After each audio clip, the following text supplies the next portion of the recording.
Shalom, shalom, que Dieu soit loué. Nous lui rendons grâce pour sa grâce qu'il nous a accordée d'être compté parmi les vivants. Et dans cette vidéo, nous continuons les enseignements sur la prière.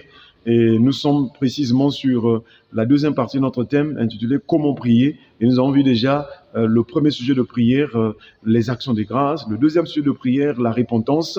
Et là, dans cette vidéo, nous voulons voir le troisième sujet de prière biblique. Parce qu'il faut nécessairement prier selon la parole de Dieu, selon ce que Dieu nous dit, ou la manière dont Dieu nous enseigne dans sa parole, pour être assuré que nous prions selon la volonté de Dieu. Ainsi, Dieu pourra nous visiter, nous bénir. Chers frères et sœurs, alors, le troisième sujet de prière que nous voulons voir dans cette vidéo, c'est le sujet de prière lié à la purification, que nous appelons le sujet sur le sang de Jésus.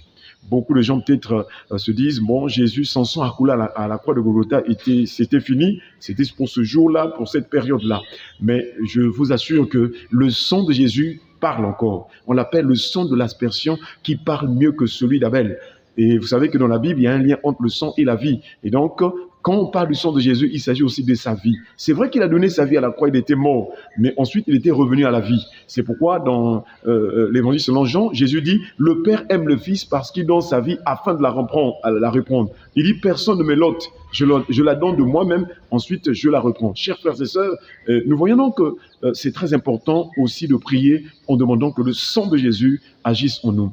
Mais précisément, le sang de Jésus agit en nous dans plusieurs domaines. Nous voulons toucher juste le domaine de la purification. Il est écrit, si nous confessons nos péchés, il est juste et fidèle pour nous pardonner et le sang de son Fils Jésus nous purifie de toute iniquité. Vous savez que quand quelqu'un tombe dans le péché, physiquement, la personne est la même personne. Elle est peut-être belle de figure, belle de taille et tout. Ça, c'est physiquement. Mais spirituellement, quand quelqu'un a péché, alors, dans son âme, sur son âme, la personne porte un habit, un vêtement souillé. C'est pourquoi vous allez voir dans la vision du prophète Zacharie, il a vu le souverain serviteur Josué qui était là, il se tenait et Satan l'accusait parce qu'il avait des vêtements sales. Mais quand Dieu parle de ces vêtements sales, il dit que « vois, je t'enlève ton iniquité ». Donc le péché, c'est un vêtement sale. Quand tu tombes dans le péché, tu t'es habillé dans ton âme. Ton âme est couverte de la saleté, de la pourriture, de la puanteur. Voilà pourquoi, chers frères et sœurs, il nous faut donc demander le sang de Jésus pour purifier notre âme, pour purifier notre conscience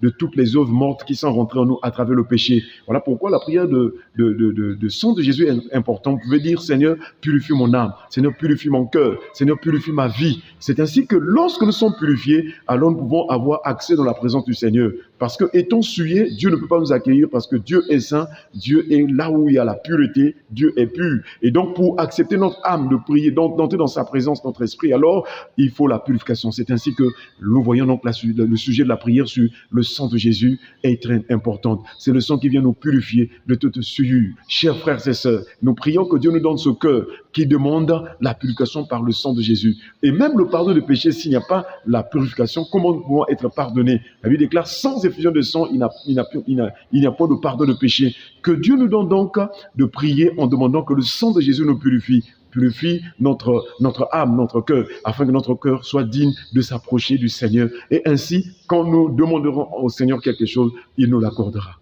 Que Dieu nous bénisse, que Dieu nous garde, que Dieu nous apprenne toujours à demander que le sang de Jésus nous purifie, nous sanctifie. Et c'est en ce moment-là que nous pouvons vraiment être exaucés dans notre prière. Parce que, assurément, nous sommes rassurés que nous nous sommes purifiés avant d'entrer dans la maison de l'Éternel.